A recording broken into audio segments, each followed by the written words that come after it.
பாரு போன class construction of DC motor ஃபுல்லா பார்த்தாச்சு. சோ இந்த class torque equation of DC motor. சரியா, DC மோட்டாரோட டார்க் ஈக்குவேஷன் என்னென்னங்கறத நம்ம ரிலேட் பண்ணி இங்க பார்க்க போறோம். ரைட், முதல்ல what is mean by torque? டார்க்னா என்ன? Is a twisting amount of force exerted in armature. சரியா, ஒரு ஆர்மேச்சர்ல EMF அப்போஸ் பண்ணும்போது உனக்கு ஒரு ஃபோர்ஸ் என்ன பண்ணுது கிடைக்குது. that is called as என்னது டார்க். டார்க் வந்து எப்படி இது பண்றாங்க? Force into radius. சரியா, ஃபோர்ஸ் அண்ட் ரேடியஸ். இப்போ பாரு, நான் என்ன சொன்னேன்? DC மோட்டார் இருந்தா இன்புட் வந்து எலக்ட்ரிக்கல் எனர்ஜி கொடுக்குறோம், அவுட்புட் வந்து என்ன எனர்ஜி போகுது உனக்கு? Mechanical energy. அப்ப பாரு, சோ அப்ப டார்க்கோட ஈக்குவேஷன் நீங்க எழுதும்போது ஃபோர்ஸ் இன்டு ரேடியஸ், ஃபோர்ஸ்க்கு யூனிட் நியூட்டன், ரேடியஸ்க்கு யூனிட் மீட்டர். சரியா, அப்ப நியூட்டன் மீட்டர். அப்ப பாரு, இன்புட்க்கு எலக்ட்ரிக்கல் எனர்ஜினா எலக்ட்ரிக்கல் பவர், பவருக்கு ஃபார்முலா ஆல்ரெடி நீ படிக்கும்போது சர்க்யூட் தியரில பாக்கும்போது V * I யூஸ் பண்ணிருக்கேன். சேம் ஃபார்முலா தான். பட் மோட்டார்ல உருவாகுற EMF வந்து வோல்டேஜ் தான். பட் ஆனா என்ன EMF உனக்கு ப்ரொடியூஸ் ஆகுது? Back EMF. என்ன EMF? பேக் EMFனால வோல்டேஜ்னால ஒண்ணுதான். அப்ப இந்த V க்கு பதிலா நான் என்ன போடுறேங்க? EB. so that is called என்னது? Back EMF into current. Back EMF into current. இதான் உங்களுடைய electrical power developed by the motor. சரியா, electrical power developed by the motor. V is equal to EB into I. so அப்ப பாரு, mechanical power அப்படினா work done per time. சரியா, அதாவது ஒரு வேலையை செஞ்சு முடிக்கிறதுக்கு எடுத்துக்கொள்ளக்கூடிய நேரம் தான் என்ன உனக்கு? Mechanical power. சோ அப்ப 2/nt divided by 60, 2/nt divided by 60. So அப்ப இத கன்ஃபியூஸ் பண்ணிக்கிற கூடாது. ஃபார்முலா என்ன உனக்கு டார்க்குக்கு? 2/nt divided by 60. சோ இப்ப மெக்கானிக்கல் பவர் எலக்ட்ரிக்கல் பவர் சமம் சொன்னா அப்ப எலக்ட்ரிக்கல் பவர் பாரு, let us taking equation as 2. அப்ப one of the equation is equal to ரெண்டாவது equation. அப்ப ஒன்னாவது equation என்ன? EB I is equal to 2/nt divided by 60. So நம்ம என்ன கண்டுபிடிக்கணும்? Torque equation of DC motor. அப்ப எனக்கு D மட்டும் தானே வேணும். அப்ப D ஐ மட்டும் இங்க வச்சுட்டு இது எல்லாத்தையும் என்ன பண்ணிடு? இங்க கொண்டு போய். அப்ப பாரு, சோ அப்ப EB I into the 60 என்ன ஆயிரும்? இங்க போயிரும். சோ கீழ உள்ளது இந்த பக்கம் போகும்போது மேல போயிரும் 60 and divided by மேல உள்ளது என்ன ஆயிரும்? கீழ வந்துரும் 2/n is equal to torque. அப்படியே திருப்பி எழுதிக்க.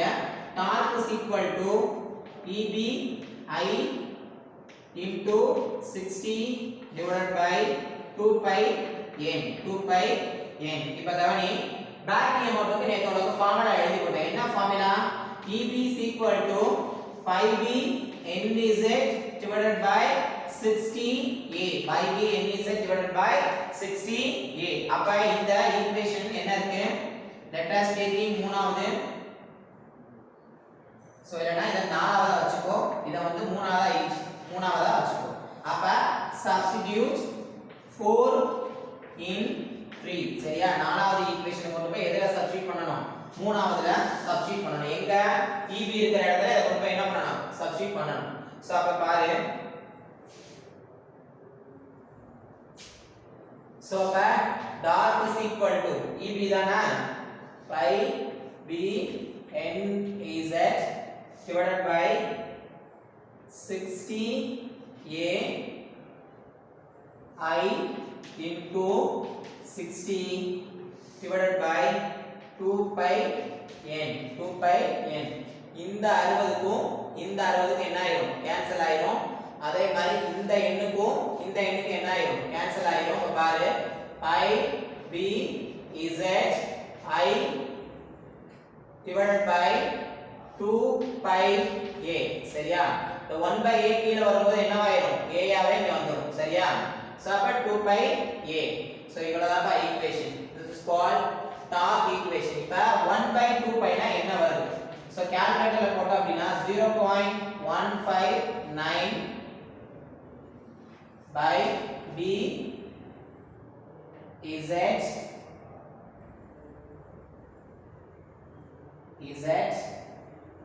I A. சரியா, சோ இதான் ஈக்குவேஷன் உனக்கு. let us taking as fifth equation. சரியா, சோ கவனி, சோ எலக்ட்ரிக்கல் பவருக்கு ஃபார்முலாவே வோல்டேஜ் இன்டு கரண்ட். சோ நான் இங்க வோல்டேஜ்னால பேக் EMFனால என்னன்னு சொல்லிட்டேன் 1 ன்னு சொல்லிட்டேன் சோ அப்ப B is equal to EB into I சரியா EB into I அப்ப பாரு அப்ப பேக் EMF உனக்கு இங்க finished பேக் EMF உனக்கு இங்க என்ன finished so EB or voltage EB into I so mechanical power அப்படினா work done per time 2 pi nt divided by 60 this is the output power of mechanical so அப்ப ஒன்னாவது ஈக்குவேஷனையும் இரண்டாவது equation நம்ம என்ன பண்ணா is equal so அப்ப ஒன்னாவது equation என்னது electrical power இரண்டாவது ஈக்குவேஷன் என்ன mechanical power அப்ப electrical power க்கு ஃபார்முலா என்ன EB into I is equal to 2 by 80 divided by 60 so அப்ப ரெண்டையும் ஈக்குவல் பண்ணியாச்சா சோ அடுத்து பாரு EB நம்மளுக்கு இங்க என்ன கண்டுபிடிக்க போறோம் மோட்டார்ல டார்க் ஈக்குவேஷன் கண்டுபிடிக்க போறோம் அப்ப டார்க் வேணும்னா D ஐ மட்டும் என்ன பண்ணிக்கங்க வச்சுக்கோ ரிமைனிங் எல்லாம் இந்த பக்கம் கொண்டுட்டு வா புரியுதா அப்ப இந்த கீழ இருக்கிற 60 இங்க வரும்போது என்ன ஆயிடும் மேல போயிடும் இந்த 2 பை n மேல இருக்கிறதுனால இது என்ன ஆயிடும் கீழ வந்துரும் அத கிளாஸ்ல போட்டுருக்கேன் சோ இப்போ நமக்கு டார்க் தேவை இந்த ஈக்குவேஷன் அப்படியே ஈக்குவல் டு அந்த பக்கம் எழுதிக்கோ சேம் ஈக்குவேஷன் அப்படியே ரிமைண்ட் பண்ணிருக்கேன் that I am taking as here என்னது third equation சோ அப்ப பாரு EB க்கு ஆல்ரெடி பேக் EMF நான் மோட்டருக்கு ஆல்ரெடி எழுதி போட்டுருக்கேன் என்ன எழுதி போட்டுருக்கேன் 5B NEC divided by 60A so இந்த ஈக்குவேஷனை நான் என்னதான் எடுத்துட்டேன் fourth equation so substitute fourth equations in third அதாவது நாலாவது ஈக்குவேஷன் கொண்டு போய் எதுல சப்ஸ்டிட்யூட் பண்ணனும் மூணாவது ஈக்குவேஷன்ல சப்ஸ்டிட்யூட் பண்ணிட்டேன் சோ இதுல உள்ள எண்ணுக்கும் இதுல உள்ள எண்ணுக்கும் உனக்கு என்ன ஆயிடும் கேன்சல் ஆயிடும் இந்த இடம் புரியல அப்படினா எழுதிக்கோ 5B NZ I into 60 and divided by 60 A into 2 pi n இப்படி வரும் அதாவது 1 by 60 A கீழ வரும்போது 60 A வந்துரும் அப்ப இந்த 60 க்கு இந்த 60 க்கு என்ன ஆயிடும் கேன்சல் ஆயிருமா இந்த எண்ணுக்கு இந்த எண்ணுக்கு என்ன ஆயிடும் கேன்சல் ஆயிரும் சோ அதனால தான் நான் மறுபடியும் இப்படி டைரக்டா எழுதிட்டேன் அப்ப by க்கு by B க்கு B Z க்கு Z I க்கு I கீழ என்ன இருக்கு 2 pi A இப்போ 1 by 2 pi ஓட வேல்யூ தான் எவ்வளவு 1 by 2 pi ஓட வேல்யூ தான் எவ்வளவு 0.159 அப்ப இந்த ஈக்குவேஷனை 0.159 ஆ எடுத்துக்கோ சரியா இதல பாரு B and Z, A are constant இவங்க எல்லாரும் என்ன அப்படினா ஒரு கான்ஸ்டன்ட் இவங்க எல்லாரும் கான்ஸ்டன்ட் அப்படினா இதுக்கும் வேல்யூ நமக்கு என்னடா கான்ஸ்டன்ட் அப்ப torque is directly proportional to by into I சரியா torque is directly proportional to by into I so புரியுதா நல்லா கவனி இதான் உங்களுடைய ஃபைனல் ஈக்குவேஷன்ஸ் இங்க by னா flux B னா number of poles Z ங்கிறது number of conductors இதெல்லாம் உனக்கு மெஷின்ல கான்ஸ்டன்ட்டா அதாவது Z ங்கிறது 300 கண்டக்டர் அப்படினா 300 கண்டக்டர் சோ அதே மாதிரி போல் 4 போல் மெஷின்னா 4 போல் that should be a constant here சரிங்க நம்ம மூணுமே நம்ம என்ன எடுத்துட்டோம் இங்க கான்ஸ்டன்ட்னா பொதுவான மதிப்பு அதாவது நம்மளே ஏதாவது ஒரு மதிப்பு என்ன பண்ண முடியாது போட முடியாது ஆல்ரெடி அதுக்கு என்ன நிர்ணயிக்கப்பட்டிருக்கோ அந்த மதிப்பை நம்ம அப்படியே எடுத்துக்கற வேண்டியதான் that is called as constant புரியுதா சோ அப்ப பாரு அப்ப டார்க் இதெல்லாம் கான்ஸ்டன்ட் அப்படினா உனக்கு பாரு இதெல்லாம் உனக்கு கான்ஸ்டன்ட் அப்படினா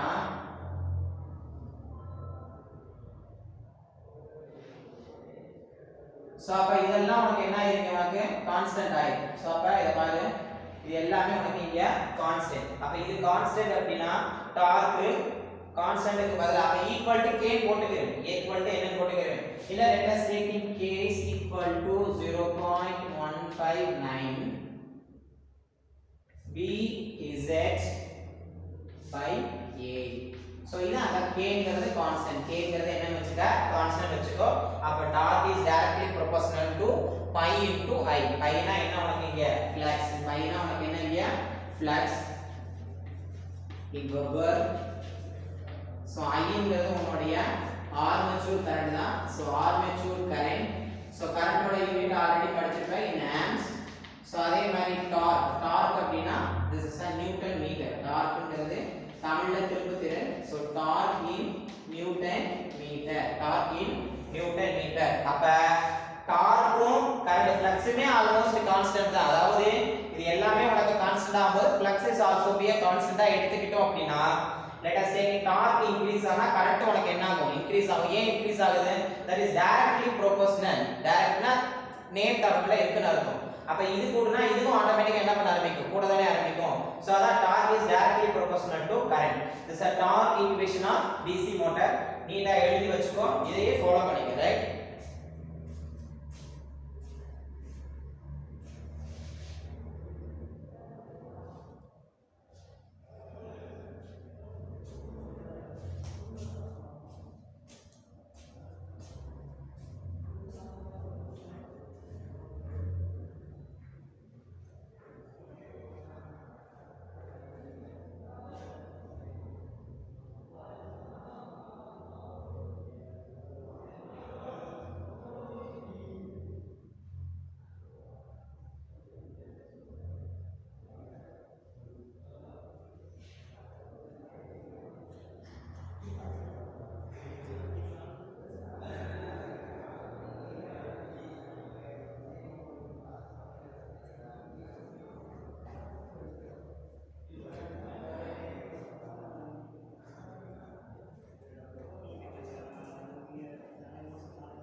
So இந்த டார்க் ஈக்குவேஷன் தெரிஞ்சாதான் நம்ம ரிலேஷன்ஷிப் பண்ண முடியும். இதனுடைய கேரக்டரிஸ்டிக்ஸை கிராஃபா உனக்கு போடணும் அப்படின்னா டார்க்கும் கரண்ட்டுக்கும் ரிலேட் பண்ணுவாங்க, அதே மாதிரி ஸ்பீடுக்கும் கரண்ட்டுக்கும் ரிலேட் பண்ணுவாங்க, புரியுதா?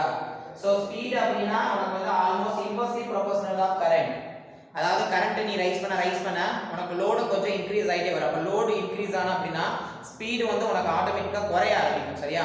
இனிஷியல் நோ லோட் கண்டிஷன்ல அது ரேட்டட் ஸ்பீட்ல இருக்கும். மேக்ஸிமம் ஸ்பீட்ல என்ன பண்ணனும் உனக்கு அச்சீவ் பண்ணனும். நீ கரண்ட்டை இன்க்ரீஸ் பண்ண the speed should be decreases, சரியா? at the same time, புரியுதா? சோ இதான் உனக்கு டெரிவேஷன். சோ வேற எதுவும் புரியலனா என்கிட்ட நீ பர்சனலா கேட்டு, சரியா? எது உனக்கு டவுட் இருக்கு, ஏன் இந்த ஈக்குவேஷன் போடுறோம், எதனால போடுறோம், எதுவும் தெரியல அப்படினா எனக்கு பர்சனலா நீ மெசேஜ் பண்ண, I will clarify the doubt, சரியா? சோ அடுத்த கிளாஸ் வந்து நம்ம torque equation of DC motor பார்த்தோமா ஃபுல்லா. சோ இந்த கிளாஸ்ல வந்து நம்ம என்ன பண்ண போறோம் அப்படினா நம்ம டைப்ஸ் ஆஃப் ஜெனரேட்டர் இருக்கு பாரு, அந்த கிளாஸ் நடத்துறத ரெஃபர் பண்ணிக்க. அதுக்கு இதுக்கு என்ன வித்தியாசம்ங்கறத டயகிராம் வரைஞ்சதுல தெரியும். ரெண்டுக்குமே சேம் தான், பட் எங்க மட்டும் சேஞ்சஸ் இருக்குன்னு பாரு. எதனால சேஞ்சஸ் வருது? சோ ஜெனரேட்டர் அப்படினா இன்புட்டே வந்து நம்ம மெக்கானிக்கல் தான் கொடுக்குறோம், அவுட்புட் தான் என்ன எடுக்கிறோம், எலக்ட்ரிக்கல் எடுக்கிறோம். அப்ப நம்ம எடுக்கக்கூடிய சப்ளை, அதாவது ஒரு லோட்ல இருந்து நமக்கு சப்ளை கிடைக்குது அப்படினா அதுக்கு பேர் ஜெனரேட்டர். நம்ம இங்க மோட்டருக்கு என்ன பண்றோம், இன்புட்டே சப்ளை வந்து எலக்ட்ரிக்கல் தான் கொடுக்குறோம் அப்படினா சப்ளை கொடுக்கணும்னு அர்த்தம், புரியுதா? அப்ப என்னென்ன டைப்ஸ் இருக்குன்னு பாரு. Types of DC motor.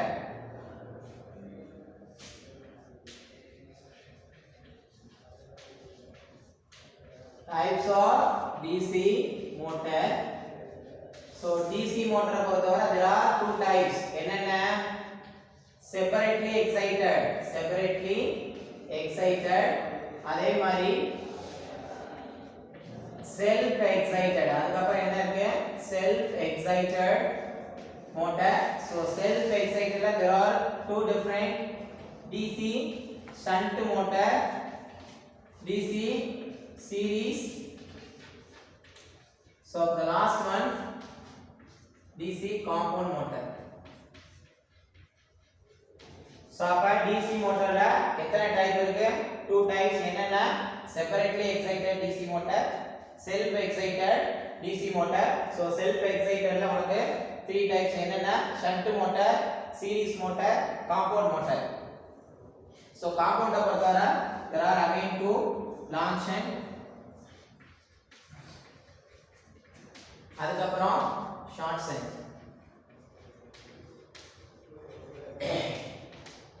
பாரு செப்பரேட்லி எக்ஸைட்டட்னா மீனிங் சொல்லிட்டேன். அதாவது ஃபீல்ட் வைண்டிங்க்கு சப்ளை எக்ஸ்டர்னலா இருக்கும், ஆர்மேச்சருக்கும் நம்ம எக்ஸ்டர்னலா நம்ம எடுக்கிறோம் அப்படினா that is called separately excited DC motor. சரியா? so அதே டைம் செல்ஃப் எக்ஸைட்டட்ல நமக்கு எத்தனை கேட்டகரிஸ் இருக்கு? there are three categories. ஒன்னு shunt motor, series motor and compound motor. so பாரு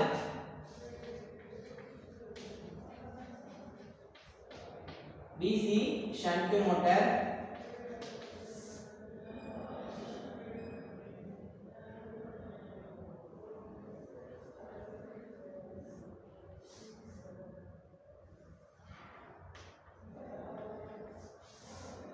plus minus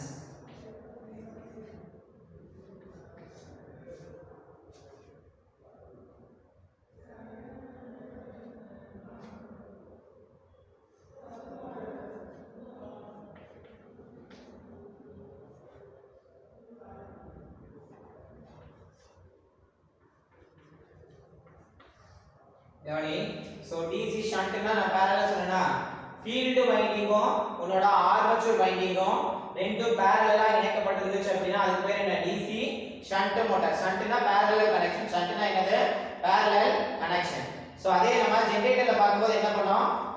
ஜெனரேட்டர்ல லோட் இருந்துச்சா, லோட்ல இருந்து நம்ம என்ன பண்றோம்? சப்ளை எடுத்துட்டு அதுக்கு அப்புறம் ஃபீல்ட் வைண்டிங் அதுக்கு அப்புறம் ஆர்மேச்சர் வைண்டிங் போட்டோமா? டயகிராமை இப்படி மட்டும் நீ சேஞ்ச் பண்ணா போதும், வேற கன்ஃபியூஷன் எதுவும் நீ பண்ணிக்கிற தேவையில்லை. இங்க சப்ளை கொடுக்கணும், மோட்டரை பொறுத்தவரை என்ன பண்ணணும்? சப்ளை கொடுக்கணும். சோ அப்ப இது ஃபீல்ட் வைண்டிங், இது என்னது? Armature winding.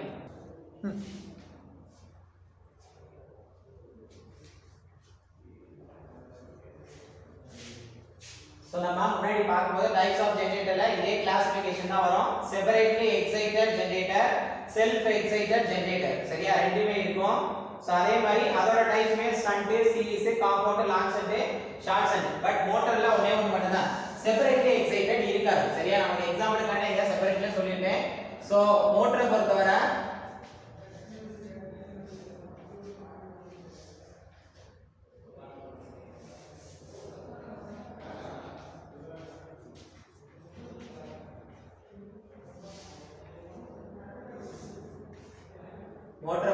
இங்க உனக்கு என்ன இருக்கும்? self excited. so self excitedல there are எத்தனை டைப்ஸ் இருக்கு? 3 types. ஒன்னு DC shunt, DC series and DC compound. so புரியுதா? அதாவது ஜெனரேட்டரை பார்க்கும்போது செப்பரேட்லி எக்ஸைட்டட் பார்த்திருப்பேன், அதே மாதிரி செல்ஃப் எக்ஸைட்டட் பார்த்தோமா? அதே சேம் கிளாசிஃபிகேஷன் தான். பட் மோட்டருக்கு வந்து ஒன்லி செல்ஃப் எக்ஸைட்டட். அதுல தான் there are 3 types. என்னென்ன? Shunt motor, series motor and compound motor. Shunt motor, series motor and compound motor. So பாரு இதுல DC ஷண்ட் மோட்டார் அப்படினா என்ன சொல்லிருந்தேன்? நம்ம ஷண்ட்க்கு வந்து சப்ளை கொடுக்கணும். எதுக்கு கொடுக்க போறோம்? ஃபீல்ட் வைண்டிங் தான் கொடுக்க போறோம். அப்ப ஃபீல்ட் வைண்டிங்ல உனக்கு என்ன ப்ரொடியூஸ் ஆகும்? ஃப்ளக்ஸ் ப்ரொடியூஸ் ஆகும். ஷண்ட்டை பொறுத்தவரை ரெசிஸ்டன்ஸ் கொஞ்சம் அதிகமாவே இருக்கும். ரெசிஸ்டன்ஸ் கொஞ்சம் என்னவாவே இருக்கும்? அதிகமா இருக்கும். சோ இங்க பொறுத்தவரை உன்னோட ஃபீல்டும் உன்னோட ஆர்மேச்சரும் எப்படி கனெக்ட் ஆயிருக்கு? parallel-ஆ கனெக்ட் ஆயிருக்கனால இது என்ன சொன்னேன்? DC shunt motor. DC shunt motor. So அடுத்து பாரு.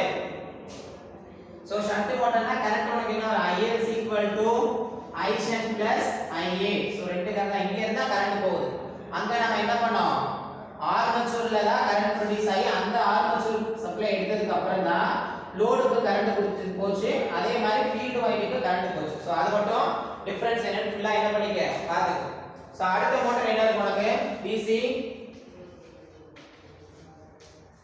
series motor. so DC series motorல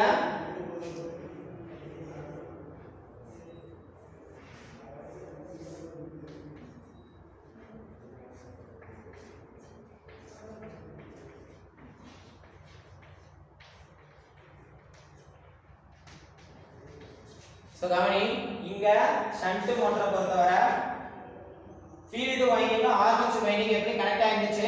parallel-ஆ connect ஆயிருந்துச்சு. சோ அதனால இது என்னன்னு சொன்னோம் DC ஷண்ட் மோட்டார். அப்ப இதுக்கு ஃபார்முலா எழுதும்போது என்ன எழுதுவேன்? சோ மோட்டரை பொறுத்தவரை நமக்கு பேக் EMF தான் வரும். EB V minus சரியா? அடுத்து ஆர்மேச்சர்ல இருக்கக்கூடிய டிராப் IA சரியா? அங்க நம்ம எங்க எடுத்தோம்? டெர்மினல் வோல்டேஜ் தான் எடுத்தோம். அப்ப terminal voltage generated EMF plus armature drop. அதனால இங்க நான் கழிக்கிறேன், இங்க என்ன பண்றேன்? கூட்டுறேன். இப்ப புரியற உனக்கு அப்படினா சோ அப்ப terminal voltage EB plus IA RA போட்டுங்க சரியா? IA RA. சோ எனக்கு இங்க பேக் EMF தானே தேவை. அப்ப பேக் EMF என்ன? பேக் EMF அப்படியே வச்சுக்கோ. சோ அப்ப EB BT அப்படியே தான் இருக்கும். இந்த உள்ள பிளஸ் இஸ் ஈக்குவல் டு அங்கிட்டு போனா மைனஸ் ஆயிருமா? IA RA. இதான் ஈக்குவேஷன். புரியுதா? சோ அடுத்து DC சீரிஸ் மோட்டார் அப்படினா இங்க லைன் கரண்ட் போகுது. இந்த இடத்துல போறக்கூடிய கரண்ட் ஃபீல்ட் கரண்ட்னா இங்க வந்து உனக்கு ஆர்மேச்சர் கரண்ட் போகும்.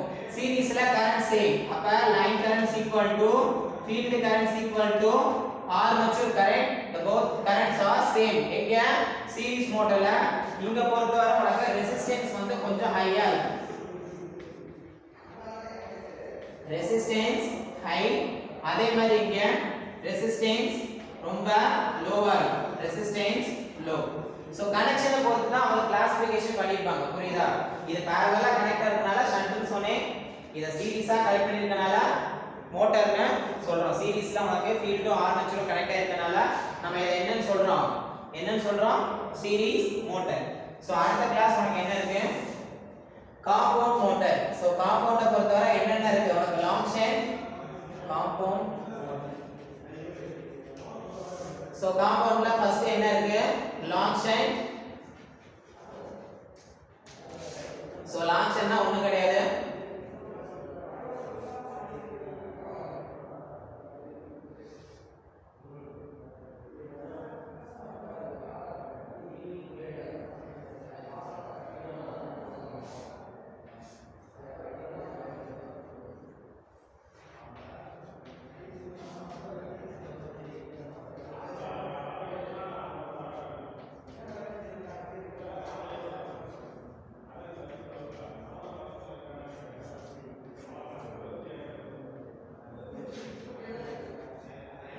சோ காம்பவுண்ட் மோட்டார் பொறுத்தவரை லாங் ஷண்ட்னா ஒண்ணும் கிடையாது.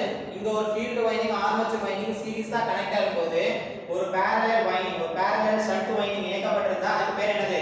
Long shunt compound motor. அதுக்கு பேர் என்ன? Long shunt compound motor. So அப்ப இதுல லைன் கரண்ட் பார்த்தா அப்படினா IX இதுல I ஷண்ட் தான் போகும். இதுல IF உம் IA உம் ஒண்ணுதான். சோ அப்ப பாரு I ஷண்ட் பிளஸ் IF போட்டால கரெக்ட் தான். சோ இத current equation of long shunt motor. So அதே மாதிரி ஷார்ட் ஷண்ட் அப்படினா சோ ஷார்ட் ஷண்ட் அப்படினா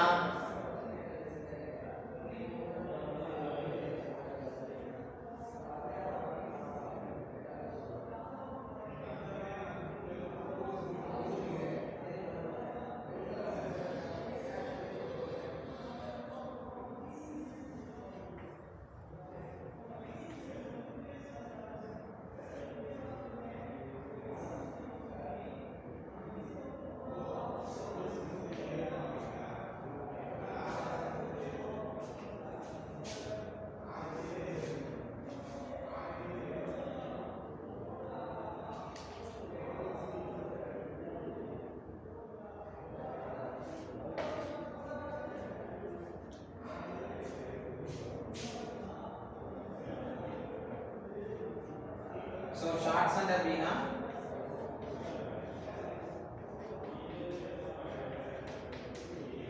கவனி ஷார்ட் சண்டை பொறுத்தவரை இந்த ஃபீல்ட் வைண்டிங் இந்த ஆர்மேச்சர் கனெக்டட் இன் parallel அதுக்கு வித் அலைன் ஒரு சீரிஸ் ஃபீல்ட் வைண்டிங் ப்ரொவைட் பண்ணிட்டா அதுக்கு பேர் என்னது short shunt compound motor. Short shunt compound motor. So புரியுதா? கனெக்ஷன் வச்சா கிளாஸ் ஃபங்க்ஷன் ரெண்டுமே சேம் தான். பட் எப்படி வேணா போட்டுக்கலாம். இங்க சப்ளை கொடுக்கல அங்க சப்ளை எடுக்கிறோம். அவ்வளவுதான் வித்தியாசம். புரியுதா? ரெண்டையும் கன்ஃபியூஸ் பண்ணிக்கிறாத. ஜெனரேட்டருக்கு இந்த கிளாசிஃபிகேஷன், மோட்டருக்கு இந்த கிளாசிஃபிகேஷன். சோ இத மட்டும் கன்ஃபியூஸ் பண்ணிக்கிறாத. புரியுதா?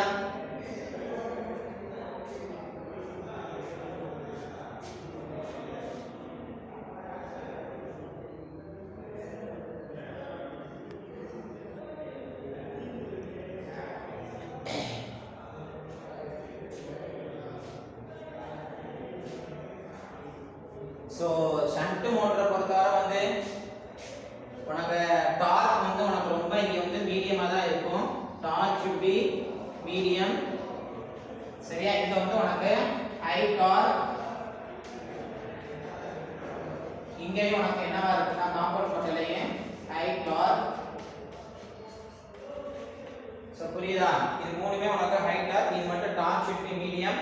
சோ இது மட்டும் நீ தெரிஞ்சுக்கிட்டா போதும். சோ ஷண்ட் மோட்டரா இருந்துச்சுன்னா ஒண்ணும் கிடையாது. லேத் மெஷின்ஸ், அதாவது மெக்கானிக்கல் ஆபரேஷனுக்கு வந்து லேத் மெஷின்ஸ், ட்ரில்லிங் மெஷின்ஸ் அந்த மாதிரி உள்ளதுக்கு இது வந்து என்ன பண்ணா பயன்படும். சீரிஸ் வந்து நீ பார்த்திருப்ப, ட்ரெயின், எலிவேட்டர் அந்த மாதிரி உள்ள விஷயத்துக்கு எல்லாமே என்ன பண்ணிருக்கோம், உனக்கு மோட்டர் ஃபுல்லா யூஸ் பண்ணிருக்கோம். காம்பவுண்ட் மோட்டருமே அதே எலிவேட்டர்ல யூஸ் பண்ணுவாங்க. எதெல்லாம் உனக்கு இருக்கும், இங்க என்ன ஃபீல்ட் வைண்டிங் மட்டும் எக்ஸசிவா ஷண்ட் parallel கனெக்ஷனுக்கு மாத்திருப்பாங்க. சோ இது மட்டும் நீ என்ன பண்ணா போதும், உனக்கு கன்வே பண்ணி முடிச்சா போதும். புரியுதா?